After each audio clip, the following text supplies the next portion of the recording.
अस्सलाम वालेकुम, welcome back to my YouTube channel. This is Muzammil. आज हम पाकिस्तान अफेयर का लेक्चर 2 स्टार्ट करेंगे।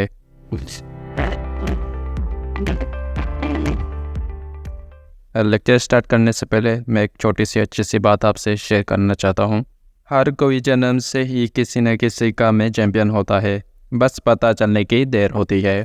फ़र्क इससे नहीं पड़ता है कि अब तक आपने क्या किया, फ़र्क इससे पड़ता है कि अब आप क्या करने वाले हैं। यूँ ही नहीं मिलती कामयाबी हर किसी को, मेहनत की आग में दिन रात जलना पड़ता है। अपने काम पर फोकस इतना रखो कि आप और आपके काम के दरमियान कोई तीसरा ना आए।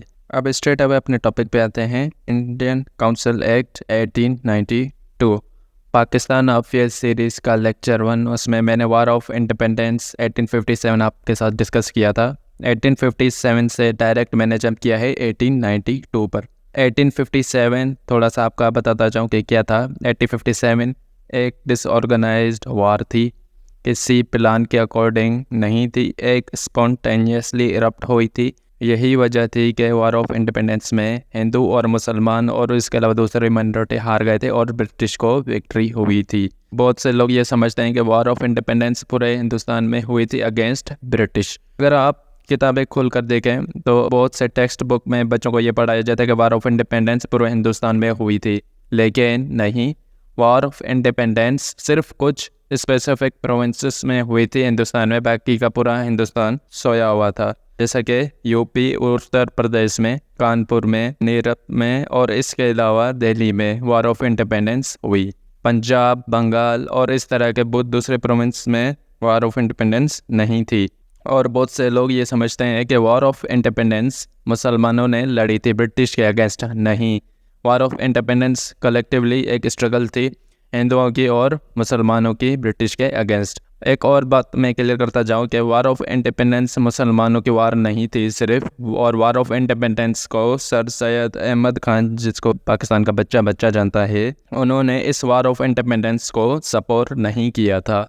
तो ये कुछ कंट्रोवर्सीज और मिसकंसेप्शन जो वार ऑफ इंडिपेंडेंस से रिलेवेंट हैं और ये आपको आज क्लियर हो जाने चाहिए। I must clear one more thing, Pakistan affair series के मेरे जितने भी लेक्चर्स हैं वो सब एक दूसरे से इंटरलिंक्ड हैं। आप एक लेक्चर भी मिस करेंगे तो आपको अगले सारी हिस्ट्री समझ नहीं आएगी। प्लस रैंडमली को लेक्चर्स नहीं उठाना, एक सीक्वेंस के साथ चलना है। Now let's talk about Indian council act 1892।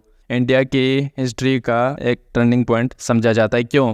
ऐसा क्या था इस एक्ट में, जबकि इस एक्ट से पहले बहुत एक्ट इंट्रोड्यूस हो चुके थे, जैसे कि 1831 का इंडियन काउंसिल एक्ट, 1865 का इंडियन काउंसिल एक्ट, इसके अलावा 1892 के बाद भी बहुत से एक्ट आए, जैसे कि government of India act 1901, government of India act 1909, बहुत से एक्ट आए। लेकिन इस एक्ट में ऐसा क्या है, क्यों इसको हिंदुस्तान के हिस्ट्री का टर्निंग पॉइंट कहा गया है? सबसे पहली बात, इस एक्ट में highest level of democracy initiate किए गई for the first time in the India. Tenth act का पर्पस क्या था? क्यों इस एक्ट को पास किया गया था? क्यों इसको इंट्रोड्यूस किया गया? पहला इसका जो पर्पस था वो है to fulfil national demands of Indians की नेशनल डिमांड को फुलफिल करने के लिए इस एक्ट को पास किया गया। कौन से नेशनल डिमांड थी? एक तरह से ब्रिटिश ने ये काउंसिल एक्ट जो है इंट्रोड्यूस करवा कर ये शो करने की कोशिश की कि हम इंडियंस के जितने भी राइट्स हैं उनको देने की कोशिश कर रहे हैं। क्यों ऐसी ज़रूरत पड़ी कि इंडियन काउंसिल एक्ट इंट्रोड्यूस करना पड़ा? क्योंकि उस टाइम इंडिया में जो लोग थे, जो इंडियंस थे, उन्होंने बहुत सी नेशनलिस्ट मूवमेंट स्टार्ट कर दी थी क्योंकि उसको राइट्स नहीं मिल रहे थे। फिर इंडियन काउंसिल एक्ट आया, किस लिए? कि इंडियन की नेशनल डिमांड्स को पूरा किया जा सके। और इसके आने के बाद बहुत से अमेंडमेंट्स और चेंजिंग भी की गई, जो कि नेशनल मूवमेंट्स हो रही थी इंडिया में, उसको रिस्पॉन्स किया जा सके। ठीक है, तो पर्पस पता चल गया कि ये एक्ट क्यों इंट्रोड्यूस किया गया और क्यों इसका टर्निंग पॉइंट कहते हैं, क्योंकि इसमें डेमोक्रेसी का इनिशिएट किया गया था। अब इस एक्ट में क्या क्या चीज़ें थी वो पढ़ते हैं। इस पर 1892 act governor general viceroy administrative head of India. इस एक्ट के मुताबिक जो गवर्नर जनरल होगा, गवर्नर जनरल को वाइसरे भी कहते हैं। अगर मैं कहीं भी गवर्नर जनरल को वाइसरे यूज़ कर दूं तो परेशान नहीं होना, ये एक ही सीट के लिए दो वर्ड यूज़ किए जा सकते हैं। ठीक है। तो इस एक्ट के अकॉर्डिंग इंडिया का जो एडमिनिस्ट्रेटिव हेड होगा वो गवर्नर जनरल या फिर वाइसरॉय होगा। अब अकेला एक पर्सन, एक गवर्नर जनरल पूरे इंडिया को तो नहीं चला सकता, उसकी एडमिनिस्ट्रेशन को नहीं देख सकता। तो इस गवर्नर जनरल की अंडर 2 काउंसिल्स थे जिनके साथ मिलकर यह इंडिया के एडमिनिस्ट्रेशन अफेयर्स को देखता था। अब वो 2 काउंसिल कौन सी थी वो देखते हैं। पहले जो काउंसिल है वो एग्जीक्यूटिव काउंसिल है और दूसरी है इंपीरियल लेजिस्लेटिव। पहले एग्जीक्यूटिव काउंसिल को देखते हैं। पहले 5 मेंबर्स होते हैं, किसके अकॉर्डिंग 1892 एक्ट के अकॉर्डिंग एग्जीक्यूटिव काउंसिल में 5 मेंबर्स होंगे और ये भी शर्त है कि जितने भी मेंबर्स होंगे वो ब्रिटिश ही होंगे। इन 5 में से जो एक होगा वो कमांडर चीफ होगा इंडियन आर्मी का। इंडियन आर्मी कौन थी लेक्चर 1 में मैं आपको बता चुका हूँ, उसके साथ क्या भी है वो होता था वो आप सबको क्लियर कर चुका हूँ मैं। तो 5 मेंबर्स में से जो एक मेंबर होगा वो इंडियन आर्मी का कमांडर ऑफ चीफ होगा। बाकी जो मेंबर्स होंगे वो इंडिया के डिफरेंट इंस्टीट्यूशन के एडमिनिस्ट्रेशन के अफेयर्स देखा करेंगे। तो गवर्नर जनरल इनकी हेल्प से इंडिया के एडमिनिस्ट्रेटिव अफेयर्स को देखेंगे। ये एक रूल सेट कर दिया गया किसमें, इंडियन काउंसिल एक्ट 1892 में। देन जो दूसरा काउंसिल है इंपीरियल लेजिस्लेटिव, इस एक्ट के अकॉर्डिंग इस लेजिस्लेटिव काउंसिल का साइज इंक्रीज किया जाएगा, यानी कि और मेंबर्स ऐड किए जाएंगे। और यह डिसाइडेड था कि इसमें 40% इंडियंस होंगे और 60% ब्रिटिश होंगे। और जो इंडियंस होंगे वो इलेक्टेड इंडियंस होंगे, मींस उनको नॉमिनेट कौन करेगा, ब्रिटिश नॉमिनेट करेगा। मतलब नॉमिनेटेड इलेक्शन अलाउ हो गए थे 1892 में। अभी जो मैंने गवर्नर जनरल के अंडर 2 काउंसिल्स पढ़ाई हैं, कौन से काउंसिल थी, एक एग्जीक्यूटिव काउंसिल और दूसरी इंपीरियल लेजिस्लेटिव काउंसिल। अब इन दोनों काउंसिल के पास एक लिमिटेड पावर थी।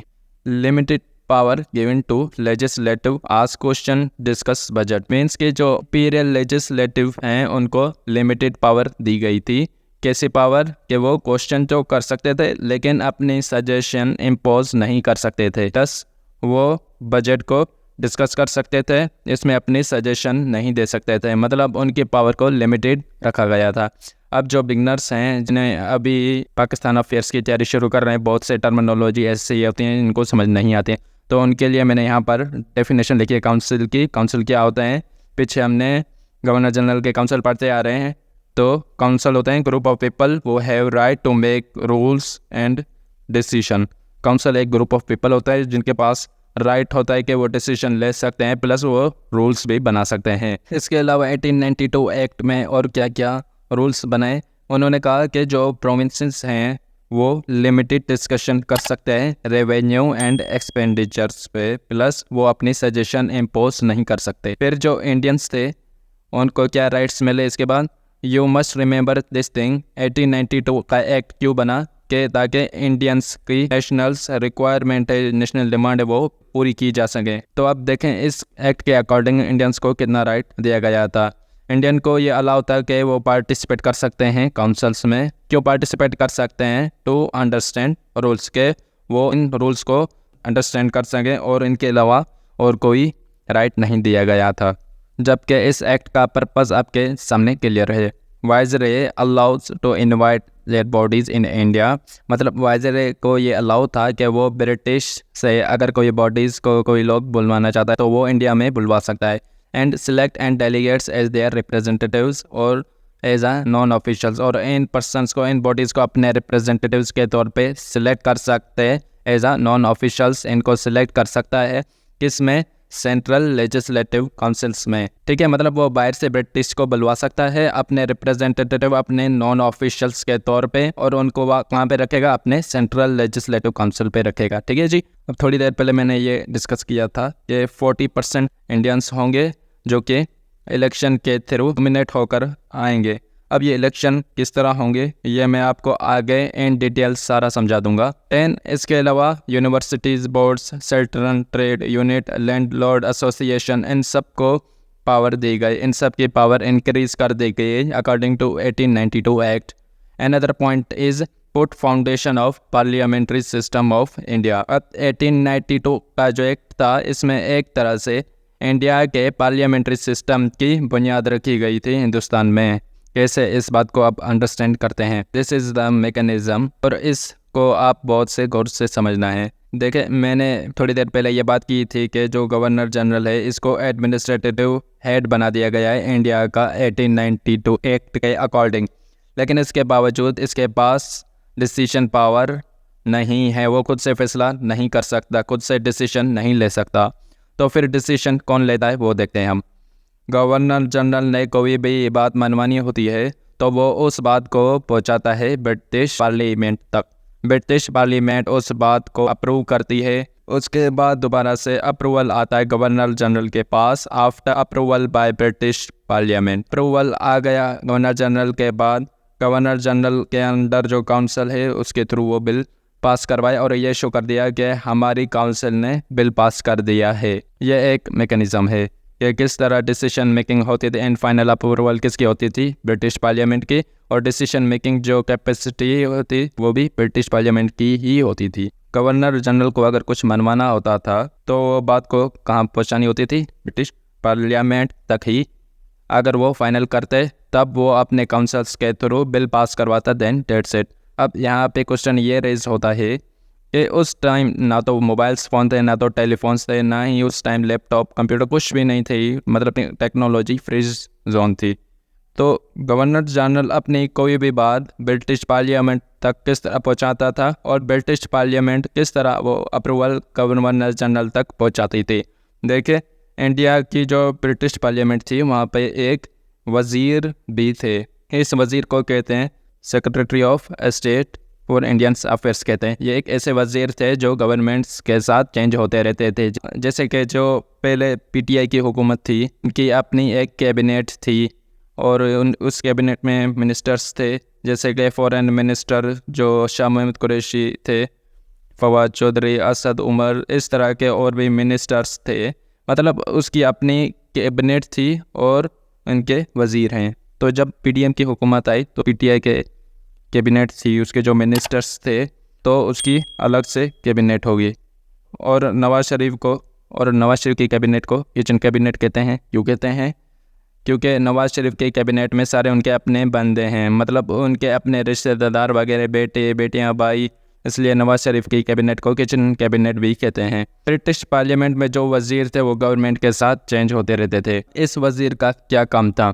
यहाँ पर फिर एक क्वेश्चन आता है कि ये जो एक पर्सन है, वज़ीर है, ये हर तरह के इंफॉर्मेशन गवर्नर जनरल से लेके ब्रिटिश पार्लियामेंट तक नहीं पहुँचा सकते।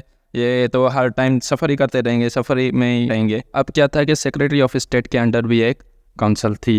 इस काउंसिल को कहते council of secretary of state of Indian affairs. इसमें 15 मेंबर्स होते थे और अक्सर इसमें 15 मेंबर्स से ज़्यादा ही होते थे, 15 मेंबर्स से कम नहीं होते थे। और जो मेंबर्स होते थे वो ब्रिटिश मेंबर्स ही थे। इसमें मोस्टली वो मेंबर्स होते थे जिन्होंने हिंदुस्तान में सर्व किया था, मीन्स 5-6 साल उन्होंने सर्व किया हो, 10 साल सर्व किया हो ब्यूरोक्रेसी में, आर्मी में, और इसके अलावा डिफरेंट इंस्टीट्यूशन में सर्व किया हो। इसके बाद इस काउंसिल का हिस्सा बन गए। यह बात क्लियर हो चुकी है कि ब्रिटिश पार्लियामेंट में एक वज़ीर है, उनको क्या कहते हैं, secretary of state for Indian affairs. उनकी अपनी काउंसिल है, उन काउंसिल को council of secretary of state कहते हैं, जिसमें 15 मेंबर होते हैं कम से कम, जिसमें सबके सब ब्रिटिश होते हैं। ये सारी इंफॉर्मेशन कलेक्ट करते हैं, किसको देते हैं? सेक्रेटरी ऑफ स्टेट को देते हैं। आगे बात क्लियर हो गई। अब पॉइंट हमारा वही है कि गवर्नर जनरल से हमारी सारी इंफॉर्मेशन ब्रिटिश पार्लियामेंट तक कैसे जाती है। गवर्नर जनरल लेटर्स के थ्रू, किताबत के थ्रू अपनी कोई बात जो मनमाने होते थे वो पहुँचाते सेक्रेटरी ऑफ स्टेट तक। किसके थ्रू? इंडियन काउंसिल के थ्रू। फिर सेक्रेटरी ऑफ स्टेट वो चीज़ पेश करते हैं, ब्रिटिश पार्लियामेंट के आगे रखते हैं, उनसे पूछते हैं कि आपने ये अप्रूवल कर दी। अगर वो अप्रूवल करते हैं तो वो वापसी गवर्नर जनरल के पास काउंसिल के थ्रू पहुंच जाती है। अगर वो अप्रूवल ना करें तब भी इनको बता दिया जाता है कि अप्रूव नहीं हुआ।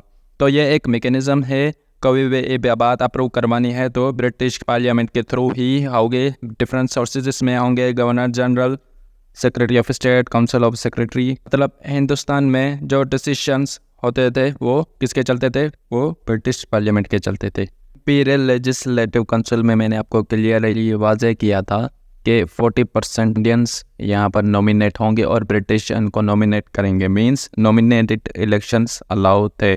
अब ये जो इलेक्शन थे इनको हम नॉमिनेशन इलेक्शन कहते हैं और ये 6 सीटों के लिए इलेक्शन होने थे। अब 6 सीटों के लिए पूरे हिंदुस्तान में इलेक्शन तो नहीं हो सकते थे, तो डिसाइड ये हुआ कि elections amount different trade union, landlord association and universe syndicates, मतलब इन्हीं में इलेक्शन करवा देते हैं और इनमें जो जीतेगा वो लेजिस्लेटिव काउंसिल का पार्ट बन जाएगा। अब हुआ क्या, ये इलेक्शंस हुए और इसमें कोई भी मुसलमान सिलेक्ट नहीं हुआ। Not even a single Muslim elected in 1892 elections, कोई भी मुसलमान सिलेक्ट नहीं हुआ लेजिस्लेटिव काउंसिल में। Sir Syed school of thought observe this, sir Syed school of thought ये ऑब्जर्व कर रहे थे कि काउंसिल में मुसलमानों को जगह नहीं दी जा रही है। Sir Syed of school of thought किसका था? सर सैयद अहमद खान ने ये स्कूल ऑफ थॉट दिया था। उनका एजेंडा क्या था? पॉलिटिकल एजेंडा था। वो क्या चाहते थे? उन्होंने अपने स्कूल ऑफ थॉट के थ्रू ये वाजे कर दिया था कि मुसलमान उस वक्त पॉलिटिक्स का हिस्सा नहीं बनेंगे जब तक उनका अलग से एक पॉलिटिकल मैकेनिज्म ना हो। सर सैयद अहमद खान ने पॉलिटिक्स को ही इतनी क्यों इम्पोर्टेंस दी थी? यहाँ पर फिर से मैं बात करूँगा फ्रीडम मूवमेंट की। हिस्ट्री में जब जहाँ फ्रीडम मूवमेंट का जिक्र का हवाले देने का टाइम होगा तो मैं वहाँ पर दूंगा। 1947 तक ये मूवमेंट चली थी। इसके थ्रू ही मुसलमान ने पाकिस्तान को हासिल किया था। सपोज करें आप कोई टेस्ट दे रहे हैं और उसमें आपका रिटर्न क्लियर हो गया, वहाँ पर इंटरव्यू में आप जाते हैं तो इंटरव्यू में आपसे पूछा जाता है कि पाकिस्तान क्यों बना, तो आप उससे कहेंगे कि हमारा रिलीजन डिफरेंट था, पाकिस्तान इसलिए बना, कि हमारा और हिंदुओं का रिलीजन डिफरेंट था, हम इस्लाम पे बिलीव करते थे और वो बुतों पर बिलीव करते थे, सो दैट्स व्हाई। अगला क्वेश्चन उसने आपसे पता है क्या करना है? उसने आपसे अगला क्वेश्चन करना है कि तो फ्रीडम मूवमेंट एक रिलीजियस मूवमेंट थी, फिर आप उसको क्या जवाब दोगे? फ्रीडम मूवमेंट एक वो मूवमेंट है जिसके थ्रू मुसलमान ने पाकिस्तान को हासिल किया। ये वो स्ट्रगल थी जो हिस्ट्री का बहुत इंपॉर्टेंट पार्ट है। ये चलती रही थी उस वक्त तक जब तक पाकिस्तान नहीं बन गया था। फ्रीडम मूवमेंट को रिलीजियस मूवमेंट नहीं है, ये पॉलिटिकल मूवमेंट है। ये बात बिल्कुल ठीक है कि पाकिस्तान इस्लाम के नाम पर बना, लेकिन हमने जो स्ट्रगल की थी वो पॉलिटिकल मूवमेंट, पॉलिटिकल स्ट्रगल हमने की थी। जब आपके पॉलिटिकल राइट्स आपको मिलेंगे तभी आपके रिलीजियस राइट आपको मिल सकते हैं। ऐसा नहीं हो सकता है कि पहले रिलीजियस राइट मिले फिर आपको पॉलिटिकल राइट मिले। पॉलिटिकल राइट मिलेंगे, आपके पास पावर आएगी, देन आपको रिलीजियस राइट मिलेंगे, देन आपको सोशल, इकोनॉमिक सब राइट्स मिल जाएंगे। पहले जो प्रेफरेंस दी गई वो फ्रीडम मूवमेंट को इसलिए दी गई क्योंकि इस पे पॉलिटिकल मूवमेंट पे कंसंट्रेट किया गया। तो sir Syed school of thought ने भी पॉलिटिकल मैकेनिज्म, पॉलिटिकल एजेंडा लेके आगे बढ़ते रहे। अब देखते हैं इन इलेक्शंस में मुसलमान के साथ जस्टिस हुआ था या फिर इनजस्टिस। इस बात को आपको गौर से समझना है, लेकिन उससे पहले मैं आपको ये बता दूं कि ये जो इलेक्शंस होते थे हर 3 साल के बाद इलेक्शन कंडक्ट करवाए जाते थे। अब आते हैं जस्टिस और इनजस्टिस पर। देखें ये कॉमन सेंस की बात है, आपको बहुत ध्यान से यह बात समझनी है। 1892 में जिस काउंसिल, जिस यूनियन में इलेक्शंस हुए वहाँ पर मुस्लिम मेजॉरिटी नहीं थी। इस वजह से लेजिस्लेटिव काउंसिल में मुसलमान नहीं इलेक्ट हुए। इस बात को मैं एग्जाम्पल के थ्रू समझाता हूँ। फर्ज करो कि कराची है, कराची की एक अपनी यूनियन या फिर अपनी काउंसिल है या फिर अपनी डिपेंडेंसी है, ठीक है। कराची की एक अपनी काउंसिल है, उस काउंसिल में कराची के लोग ही आकर डोमिनेशन करेंगे और प्रेजेंटेशन करेंगे। इसी तरह से अगर लाहौर की बात करूं तो लाहौर की अपनी काउंसिल है, तो उस काउंसिल में जो सबसे ज़्यादा प्रेजेंटेशन की नॉमिनेशन होगी वो लाहौर की रिहाइश ही कर सकेंगे। ऐसा नहीं होगा कि लाहौर की काउंसिल में सिंध के लोग आके नॉमिनेशन शुरू कर दें। फ़र्ज़ करें कि लाहौर में मुसलमानों की मेजॉरिटी ज़्यादा है, तो क्या होगा कि जो काउंसिल है उसमें मुसलमानों की ही नॉमिनेशन ज़्यादा होगी। अगर मुंबई में हिंदुओं की पॉपुलेशन ज़्यादा है, मींस हिंदू मेजॉरिटी में है, मुंबई की ही रिहायशी नॉमिनेशन कर सकेंगे काउंसिल्स में, ठीक है। कोई पंजाब से उठकर मुंबई में नॉमिनेशन नहीं कर सकता। तो हमारे साथ भी यही हुआ था 1892 में। 1892 में जिस काउंसिल में इलेक्शन हुए थे वहाँ पर मुस्लिम मेजॉरिटी कम थी, इसलिए मुसलमान सिलेक्ट नहीं हुए थे। Now it's clear, no Muslim elect 1892 election. 1892 के इलेक्शन में कोई भी मुसलमान इलेक्ट नहीं हुआ था लेजिस्लेटिव काउंसिल में। Sir Syed school of thought started deliberation. इन सब चीज़ों में, इन इलेक्शन पे सर सैयद अहमद खान की स्कूल ऑफ थॉट की बहुत गहरी नज़र थी। इन्होंने डेलिब्रेशन में डिस्कशन स्टार्ट कर दी थी। सर सैयद अहमद खान के बेटे महमूदुल हसन ने ओपनली लेटर्स लिखना स्टार्ट कर दिए। डिमांड किस चीज़ की थी कि हमें अलग से एक अपना पॉलिटिकल मैकेनिज्म दिया जाए। अब sir Syed Hafeez school of thought किस तरह की लीडरशिप थी? ये एक बहुत वेल कनेक्टेड लीडरशिप थी, बहुत वेल एजुकेटेड लीडरशिप थी। वेल कनेक्टेड के सेंस में कि उस वक्त कोई भी व्हाट्सअप, कोई भी फेसबुक, कुछ भी नहीं था। उसके बावजूद इस लीडरशिप को पता था कि ब्रिटिश के कहाँ पे डिपेंडेंसी है, साउथ अफ्रीका में क्या हो रहा है, कनाडा, ऑस्ट्रेलिया, इन सब पे क्या हो रहा है, सब का पता होता था। एक well connected plus well leadership, educated leadership थी मुसलमानों की। Then 1895 again elections. मैंने आपको पहले बताया था कि हर 3 साल बाद इलेक्शंस होते थे। 1892 के बाद 1895 को फिर से इलेक्शन हुए और इन इलेक्शंस में एक मुसलमान इलेक्ट हो गया। वो कौन थे? नवाब Salimullah was first Muslim elected representative. नवाब सलीमुल्लाह पहले इलेक्टेड रिप्रेजेंटेटिव थे, मुसलमान थे, लेकिन ये स्कूल ऑफ थॉट जो सर सैयद का था वहाँ से नहीं आए थे, ये बंगाल से आए थे, क्योंकि बंगाल की मुस्लिम मेजॉरिटी ज़्यादा थी तो वहाँ से इलेक्ट होकर आए थे। देन 1895 के बाद 1898 में 3 साल के बाद अगेन इलेक्शन हुए फिर से। Again not even a single Muslim elected. फिर क्या था कि कोई भी मुसलमान इलेक्ट नहीं हुआ काउंसिल्स में। एक दूसरा टर्निंग पॉइंट था मुसलमानों के लिए। अब sir Syed school of thought ने ये बातें करना शुरू कर दी कि बहुत हो गए, इस तरह ही चलता रहा तो हमें पॉलिटिकल राइट्स किस तरह मिलेंगे।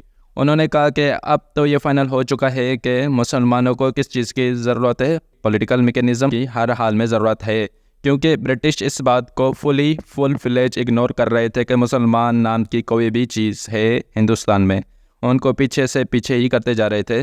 तो अब ये चीज़ क्लियर थी कि उनको पॉलिटिकल मैकेनिज़्म की ज़रूरत है, किसको? मुसलमानों को। लेकिन किस तरह से पॉलिटिकल मैकेनिज़्म मिलेगा ये अभी क्लियर नहीं हुआ था, तो नॉट क्लियरिटी नहीं थी। देन 1898 में ही सर सैयद अहमद खान फोत हो गए और उनके बाद स्कूल ऑफ थॉट चलता रहा। मुस्लिम लीडर्स आपस में मिलते रहे, मुस्लिम से लीडर्स कंसेंसस डेवलप करते रहे और उन्होंने डिसाइड किया कि अब हम खामोश नहीं बैठेंगे, अब हमें कुछ करना होगा। घर बैठ के कुछ नहीं होगा, हमें बाहर निकलना होगा, ब्रिटिश को बताना होगा कि that we want political mechanism. आगे क्या होगा, उन्होंने क्या किया, ब्रिटिश का क्या रिस्पॉन्स था, वो हम देखेंगे नेक्स्ट लेक्चर्स में। आज की कहानी हुई ख़त्म। 1992 का जो काउंसिल एक्ट है वो ख़त्म हो गया।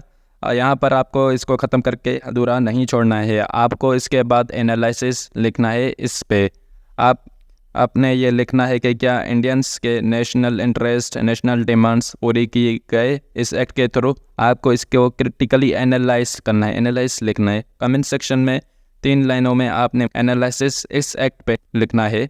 होपफुली आज का लेक्चर आपको अच्छा लगा होगा। If you have any question, do right your question in comment section below and hit like and subscribe button if you haven't yet. मिलते हैं नेक्स्ट टॉपिक के साथ। अंटिल देन मुझे अपनी दुआओं में याद रखना। स्टे ट्यून एंड अल्लाह हाफिज़।